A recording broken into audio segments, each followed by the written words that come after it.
Hello student, myself Rita ma'am. I will be taking today the class of business law and that is of person of unsound mind. Last class I had taken about the capacities of the party, that is the capacity of the party, and we had discussed about the minors, the rules regarding an agreement with the minor. Today we will be discussing about the persons of unsound mind. What happens of the persons of unsound mind? Now, who are the person of unsound mind? We will discuss a detailed discussion upon that topic. Now, it has been told according to the section 11, only person of sound mind can make a valid contract. Therefore, contract made by person of unsound mind are void. See, only a person of sound mind can make a valid contract. If unsound person are making any contract, that are considered as a void. Now we will see what is the definition of sound mind. A person is said to be of sound mind for the purpose of making a contract if at any time when he makes it, he is capable of understanding it. And he is capable of understanding it and forming a rational judgment upon his interest. So he is considered as a sound mind. So if we analyze the above definition, we can say the person who are incapable of understanding the nature and content of the contract and incapable of forming a rational judgment about the effects of the contract on their interest are called as a person of unsound mind. So if the person who is unsound mind, he is incapable of understanding the nature of the content of the contract and and incapable of forming a rational judgment. So what is going to be effect on the contract when there is no interest? Thus person is called as an unsound mind. See, there are many following persons are considered to be a person of unsound mind. First is idiot. Now, who is an idiot? An idiot is a person who has completely lost his mental ability of thinking. It has been clearly told who has lost his mental ability of thinking. He is absolutely incapable of forming a rational judgment. An agreement with an idiot is completely void. So, a person whose mental ability of thinking is incapable, so that an agreement with an idiot is completely void. So second, lunatic. See, we will see next point, lunatic. Now, who is a lunatic? A lunatic is a person whose mental faculty of thinking are deranged, yani disordered due to some mental strain or other reason. Here, such a person suffers from alternative attacks of sanity and insanity. So, such person can form valid contract when they are of sound mind. See, here it has been clearly told the person can form a valid contract when they are of sound mind. These person are totally yani disordered for some period of time. It has been disordered again there may be a order form for this person. lunatic person, उनका जो stress level है ज़्यादा हो जाता है यानी disorder हो जाता है, स्ट्रेंज रहता है. तो when they are of sound mind, the contract is valid. Otherwise, it is totally void. So it has been told, though all the agreement made by the lunatic are void, their agreement for necessary of life are valid. So it has been told when it has been in order, their mental faculty is in order. If it is not in order also, their agreement for necessary of life are valid. See, if they for the necessaries, they have to maintain their life. So whatever the agreement made at the time of the life is valid. And further, it has been also told that although a lunatic is not a personally liable, he is not personally liable. His or her property is liable for the necessaries supplied to such a person. So it has been clearly told lunatic is not personally liable. His or her property is liable for the necessaries supplied to such a person. So next point is, third point is drunk or intoxicated person. So who is a drunk or intoxicated person? A drunk or intoxicated person is one who is so drunk or intoxicated that he is not only incapable of understanding the terms of agreement but also unable to form rational judgment as to the terms and conditions of the agreement. So he is not able to understand the terms and conditions of the agreement also. An intoxicated person or drunkard person, he is not able to understand the agreement. So an agreement made during such a drunken or intoxicated state is absolutely void. See, whenever you go for an agreement, you have to see further the person is drunkard or intoxicated person. He may give an example that because at that time I was a drunkard, I could not understand what was the agreement between you and me. So at that time, at moment when you are making an agreement, you have to see that person is of totally sound mind. If he is a drunkard or intoxicated state, it is an absolutely void agreement. So fourth state is hypnotism. A person who is under the influence of hypnotism enters a state of artificially induced sleep, wherein he is rendered temporarily incapacitated. Hence an agreement made by such a person under the aforesaid condition is void. See, here it has been clearly told, the person who is under the influence of hypnotism, if some person is being hypnotized and he enters a state of artificially induced sleep, he is working but in under the sleep, his eyes are open but he is in a deep sleep.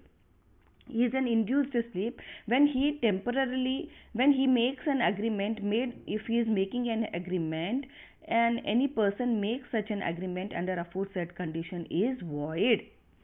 Fifth point is mental decay. See, mental decay, what is mental decay? Mental decay occurs on account of old age or sickness. जो बूढ़े हो जाते हैं उनकी सोचने की क्षमता ख़त्म हो जाती है, यानी उनको भूलने की ज़्यादा आदत होती है, बीमारी की वजह से भूलने की ज़्यादा आदत हो जाती है. Which also affect rational judgement लेने की कैपेसिटी नहीं होती है कि सामने वाला कॉन्ट्रैक्ट में क्या बोल रहा है क्या नहीं बोल रहा है, क्योंकि उसको अक्सर ज़्यादा भूलने की बीमारी ज़्यादा होती है. So an agreement made by such a person will become void if they are unable to understand the terms of agreement. See, all agreement entered into by person of unsound mind are absolutely void and inoperative against them, but this person can derive benefits under such agreements. So we have discussed the 5 points: the person of unsound mind, idiot, lunatic, drunk or intoxicated person, hypnotism, mental decay. See, if this person enter into an agreement, these are considered it as a void agreement, and they are void also and inoperative against them, but this person can derive benefit under such agreements. So no persons disqualified by law. Who are the person who are disqualified by law? According to section level, incompetent person under this third category are disqualified from contracting by any law of which they are subject. See, now who are the following persons come under this category? We will see who are this person who comes under this category. Alien enemy. Now who are this alien enemy? An alien person is a citizen of a foreign country. When a war is declared between the aforesaid person, country and host country, for example India, he becomes an alien enemy for all legal purposes and hence cannot enter into any contract. The contract made before the declaration of the war are either terminated or suspended during the continuance of war. However, the central government in its discretion may grant him permission to contract as well as to sue in an Indian court, provided he is allowed to stay in India. यहाँ पे अभी alien enemy कौन है? Alien enemy अगर कोई इंसान foreign country का है एंड तभी when A war is declared between the aforesaid persons country, अगर वो फॉरेन कंट्री का जो इंसान है उसके कंट्री में वॉर है, अगर मैं इंडिया क्यों मैंने कुछ कॉन्ट्रैक्ट किया है फॉरेन कंट्री वालों के इंसान के साथ और उसकी कंट्री अगर मेरी दुश्मन है, मेरे कंट्री की दुश्मन है, he can become an alien enemy. He is an alien enemy for all legal purposes and he cannot enter into an contract. See the contract made before the declaration of war, अगर मैंने contract पहले ही किया था, वार declare होने के पहले ही अगर contract किया था, तो इट कैन बी टर्मिनेटेड और suspended during the continuance of war. अगर वॉर हो रहा है तो हम टर्मिनेट भी कर सकते हैं, सस्पेंड भी कर सकते हैं। अगर central government in its discretion may grant him permission, अगर वो सामने वाला फॉरिनर अपने दुश्मन कंट्री का है, तो सेंट्रल गवर्नमेंट अपनी जो कंट्री की जो सेंट्रल गवर्नमेंट है वो ग्रांट भी कर सकती है permission to contract as well as to sue in an Indian court, से इंडियन कोर्ट में ही उसको केस दर्ज करने को बोलते हैं, provided he is allowed to stay in India, पर कंडीशन ये होगा कि उसको इंडिया में ही रहना पड़ेगा। So these persons are disqualified by law. First is alien enemy. Second is foreign sovereigns and ambassador. A suit cannot be filed against such person without prior sanction of the central government. कोई भी suit cannot be filed, any suit cannot be filed, यानी case cannot be filed against a person without the prior sanction of the central government. These ambassador and foreign sovereigns, if you want to file a suit, prior intimation, prior sanction should be taken from the central government. Central government से sanction होनी चाहिए. However, a suit can be filed against such person if they voluntarily submit to the jurisdiction of the local court. अगर वो voluntary बोलते हैं कि मुझे हम लोगों को सूट फाइल करना है, so they can file in an jurisdiction of a local court. So these people can go to the local court and voluntarily submit and file a case against such person. Third is insolvent. When a person is declared as an insolvent, his property thereafter vests in the official assignee or in the receiver. An insolvent in such a case loses contractual power over his property. Such a disqualification can, however, be removed by court's order of discharge. So, who's the person disqualified by law? First है alien enemy, foreign सॉवरेन्स है। अभी insolvent, जो person declare किया है कि वो insolvent है, his property there after, उसकी प्रॉपर्टी कहाँ पे जाती है, यानी रिसीवर के पास जाती है, ऑफिशियल असाइनी के पास जाती है। तो इंसॉल्वेंट इन सच ए केसेस, इन उस केस में कॉन्ट्रैक्चुअल राइट यानी कॉन्ट्रैक्चुअल जो पावर होता है प्रॉपर्टी के ऊपर, ही loses that contractual power over his property.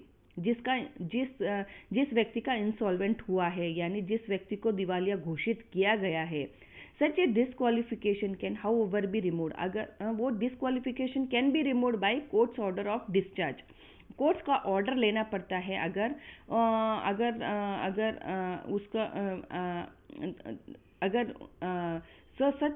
such a disqualification can however be removed by court's order of discharge. Courts का ऑर्डर से वो डिस्क्वालिफिकेशन कैन बी रिमूव्ड, दो disqualification can be removed that he is insolvent. So fourth point is convicts. No disqualification by law में fourth person कौन है? Convicts.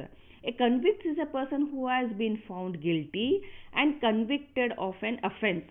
यानी कुछ offence किया है, यानी जिस इंसान ने किसी को खून किया है या he is in a central jail, so that person cannot enter into an contract while he is undergoing imprisonment. अगर वो जेल में है तो वो कॉन्ट्रैक्ट नहीं कर सकता, he cannot enter into a contract also.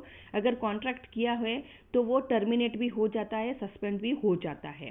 तो fifth point, companies and convicts cannot enter into a contract. जो जेल में है तो वो कॉन्ट्रैक्ट नहीं कर सकता है. तो fifth point is companies and corporations. Joint stock company and corporations created are all artificial person. जैसे कि कंपनी लॉ में बोला है, कंपनी अलग है, कॉरपोरेशन अलग है, इंसान अलग है. This are artificial person created by law. कानून की नज़रों में वो एक आर्टिफिशियल पर्सन है. So, thus a contract enter into by such artificial person will be valid. Companies जो corporation है, जो created by law है, if they are entering into a contract, this contract will be valid only if it is within the powers conferred by special act of memorandum of association. अगर only so only if it is within the powers conferred by special act or memorandum of association, यानी जो powers दिया गया है special act और memorandum of association में, अगर within that limit, within that powers में उन्होंने contract enter किया है, तभी वो valid माना जाएगा. So we have completed person of unsound mind, person disqualified by law. This person entering into a contract will be completely void. So next chapter we will be taking, we have completed this chapter, and next chapter we are taking about consideration. What is consideration? Now, what is consideration? As we know that when we enter into a contract, there is some sort of consideration. One person is getting money and other person is getting some cash or kind. So what is that kind and what is consideration, we will see. The element of consideration is one of the essentials of a valid contract. See, for a valid contract, consideration is must and necessary according to section 10. So consideration is the foundation of every contract. For every contract, the foundation is consideration. Foundation ही है, जो base point है वो consideration है. In an agreement, each party promises to do something, expect to get something in return.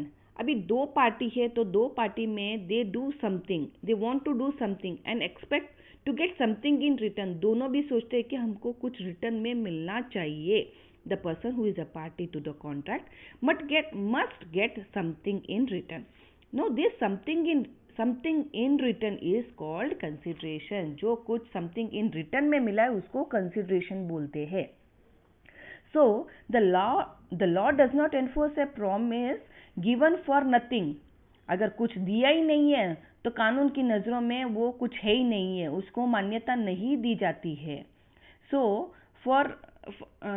the law does not enforce a promise given for nothing or a gracious promise and by requirement of consideration. उसको consideration नहीं कहा जाएगा अगर कुछ return में कुछ मिला ही नहीं है आपको करके. तो law makes it obligatory upon both the parties to an agreement to do something for each other. तो law यहाँ पे क्या बोलता है दोनों parties को, अगर आप agreement में जाते हो तो something in return for each other, यानी दोनों को कुछ न कुछ मिलना चाहिए, तभी वो consideration कहलाया जाएगा. For example, if A promises to pay B ₹1,000 for free, expecting nothing in return from the latter, then such a promise devoid of consideration has no force in law. अगर आपने किसी को 1,000 रुपये दिया है, अगर सामने वाला आपको कुछ इन रिटर्न में आपको कुछ नहीं देता है तो that is not a consideration and there is no force in law. उसको आप लॉ में जाके आप ये नहीं बोल सकते कि भाई मुझे कुछ नहीं मिला है, आपने 1,000 रुपये अपने आप से दिया और मुझे कुछ सामने वालों से नहीं मिला है. So there is no force in law. Hence, a promise can be enforced by law against the promiser only when a promise is made in return of something.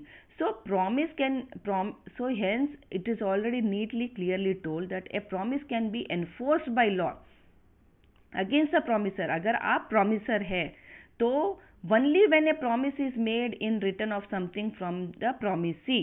In short, subject to certain exceptions, agreement without considerations are void, we will see. So it has been clearly told that something in return for both the parties. So both the parties, if one party is getting something and other party is not getting nothing, so that is not a consideration. So there is no force in the law. So we will see what is the meaning and definition of the term consideration.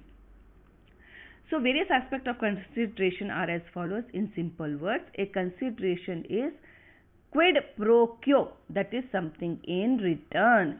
So the meaning of quid pro quo is that is something in return. For example, P agrees to sell his chair to Q for ₹500. P has promised to give his chair and in return he is getting ₹500. यहाँ पे P ने chair बेचने की कोशिश की Q को ₹500 में.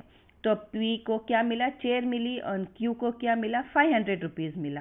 तो here P promise to sell his chair. तो P ने यहाँ पे क्या प्रॉमिस किया, चेयर बेचने को, और Q is a consideration, chair to Q is a consideration. तो दोनों को, एक को चेयर मिली, एक को पैसा मिला. So this is called consideration. So Q's promise to pay rupees P 500 and likewise, तो एक दूसरे का प्रॉमिसर और प्रॉमिसी को क्या मिला, एक को चेयर मिला, एक को पैसे मिला. So this is a consideration. Hence an agreement is enforceable by law as a contract. इस ए कॉन्ट्रैक्ट है, this agreement is enforceable by law. No according to बहुत सारे डेफिनेशंस दिया है. So according to Pollock, consideration is the promise for which the promise of other person is purchased. So it has been told consideration क्या है, the promise for which the promise of other person is purchased. So again Curie and Misser ने क्या दिया है definition. Consideration was defined as follows: a valuable consideration in the sense of law may consist either in some right, interest and profit or benefit accruing to one party for some forbearance, detriment, loss or responsibility given, suffered or undertaken by others. So next, according to Justice Patterson, consideration means something which is of some value in the eye of law. It may be some benefit to the plaintiff or some detriment to the defendant. Now next है, according to section 2 clause B of the Contract Act, consideration is when at the desire of the promisor, the promisee or any other person has done or abstained from doing or does or abstain from doing or promises to do or to abstain from doing something. Such act or abstinence or promise is called a consideration for the promise. Now, what is an act? Now we will see the definition accordingly. Clearly we will see the definitions. We will see the complete definitions of Contract Act section 2 clause D. Now here it is been told an act. It means to do something. Act means to do something, यानी कुछ करना है. Example, P agrees to construct a house for Q. मान लीजिए आपने house construct को बोला एक दूसरे फ्रेंड के लिए. दूसरा फ्रेंड अग्री करता है. Q agrees to pay rupees 5 lakhs to P. P agrees to construct a house for Q and Q agrees to pay 5 lakhs to P for said work.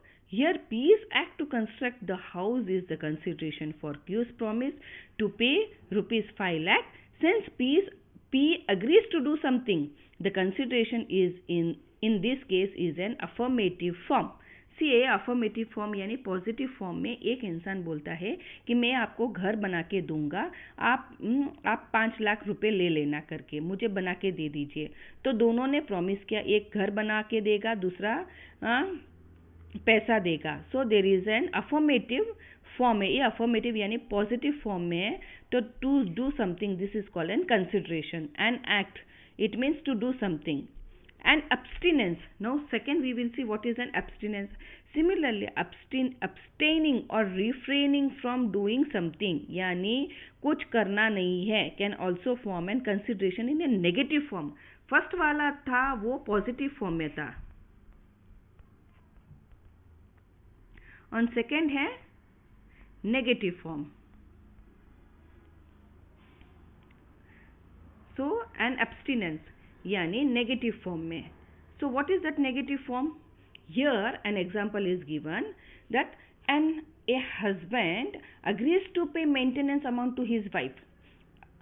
एक हस्बैंड रहता है, उसने agree किया maintenance देने को wife को. If she would refrain from filing A suit against him for recovering such amount, तो वो बोल रहा है पत्नी को, अगर तुमने ये सूट नहीं डाला यानी मेरे ऊपर केस न डालने से मैं आपको मेंटेनेंस चार्ज दूंगा. So please don't file a suit against in the court of the law. Here wife's forbearance यानी वाइफ का जो forbearance to sue for maintenance amount is the consideration. जो वाइफ्स का forbearance to sue for maintenance amount is the consideration for husband agreement for the payment of maintenance allowance. यहाँ पे consideration कैसे है? an abstinence, अगर आप ये नहीं करोगे तो मैं आपको ये अमाउंट दूंगा. समझा? तो थर्ड पॉइंट है ए प्रॉमिस. ए कंसिडरेशन में be in the form of promise. P promises to type the manuscript of Q's book and in return, Q promises to give 10 copies of his book. So, P ने promise किया Q को कि आप manuscript type करने से आपको in return क्या मिलेगा? 10 copies of his book. So, the promise of each party is the consideration for the promise of other party. Again, we will clearly see P promises to type the manuscript of Q's book, and in return Q promises to give 10 copies of his book. The promise to each party is the consideration for the promise of other party.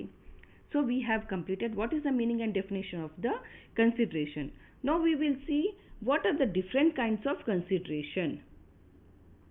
So consideration may be past, present और future. So consideration मतलब consideration हमने बोला discuss किया है something in return. दोनों party को something in return में मिलना चाहिए. अभी इसमें past consideration, present consideration और future consideration क्या है? तो मैं एक एग्जाम्पल पहले बोलती हूँ. See first example, P teaches the son of Q at Q's request in the month of February, and in March Q promises to pay P a sum of ₹500 for his service. Here the services of P will be past consideration. यानी आप अपने बच्चों को जब tuition छोड़ने के लिए जाते हैं तो आप क्या बोलते हैं कि भाई मैं अगले महीने आपको पैसा दे दूंगा, आप मेरे बच्चों को ट्यूशन पढ़ाइए करके. तो जो समय ख़त्म हो जाता है, जब पैसा देने की बारी आती है, तो वो पास्ट कंसिडरेशन में आपने पास्ट में बोला था कि मेरे बेटे को आप पढ़ाओगे तो मैं आपको ये कंसिडरेशन दूंगा. तो सामने वाले के जो ट्यूशन फ़ी मिलती है वो उसके लिए कंसिडरेशन है, और सामने वाला जो मदर है उसको बच्चे को सर्विस दी गई है, ट्यूशन के द्वारा जो सर्विस दी गई है बेटे को पढ़ाने के लिए. So that is a consideration. So that is a past consideration. So we will see when consideration by a party for a present promise. Present में promise किया कि मेरे बेटे को ट्यूशन पढ़ाओ. Present promise was given in the past. Past में बोला था कि भाई ट्यूशन पढ़ाओ, अभी मैं पैसा दूंगा. That is before the date of promise. It is called as a past consideration. So past consideration is indicated by the words in section 2D. Has done or abstained from doing. This means the consideration may have already moved in the past. समझा? तो tuition already बोल दिया है कि भाई मेरे बच्चे को पढ़ाना, तो already it is been moved in the past. So that is called a past consideration. Now we will see what is present consideration. So here we will see first example. P goes to Q's shop and asks for a pen. आप shop पे जाते हो, सामने वाले को बोलते हो कि भाई मुझे पेन दे दो, तो सामने वाला आपको पेन देता है. इन रिटर्न आप उसको पैसे देते हो. Here consideration and promise move simultaneously यानी तभी का तभी लेन देन होता है. आप पेन लेके आए, सामने वाले को पैसा मिल गया. So that is a simultaneous consideration. So present consideration, we will see present consideration. What is that mean? Present consideration which moves simultaneously with the promise is called present consideration or executed consideration. यानी execute हो गया है आपका consideration. The term does or abstain from doing in section 2D indicates that consideration may be present consideration also. So this is present consideration. The third point, what is future consideration? First we will see the example. What is future consideration? P promises to deliver 100 bags of rice to Q after 1 week. यानी आप सामने वालों को बोलते हो, rice shop वाले को, कि अगर आप 100 बैग्स ऑफ राइस मुझे बेचेंगे 1 वीक के बाद, 1 हफ्ते के बाद राइस बैग भेज देना. Sorry, really very sorry. P promises to deliver 100 bags of rice to Q after 1 week. तो शॉपकीपर आपको है ना 1 वीक के बाद आपको 100 राइस देने का वादा करता है. तो उसमें आप प्रॉमिस क्या करते हो? Q promises to pay the price of rice after 3 weeks. The promise of P is supported by promise of Q. In this case, the consideration is future or executory. Already it has been discussed what is executory. Executory last video आप देख सकते हैं कि executory क्या है करके. So here P promises to deliver 100 bags of rice to Q after 1 week, and Q promises to pay the price of rice after 3 weeks. The promise of P is supported by promise of Q. In this case, the consideration is future or executory. So, these are the kinds of consideration. Now, what are the essentials of a legal rule regarding the consideration? We will see what are the essential and legal rules regarding the consideration. So, the consideration is must in every contract. So, we will discuss this in next video.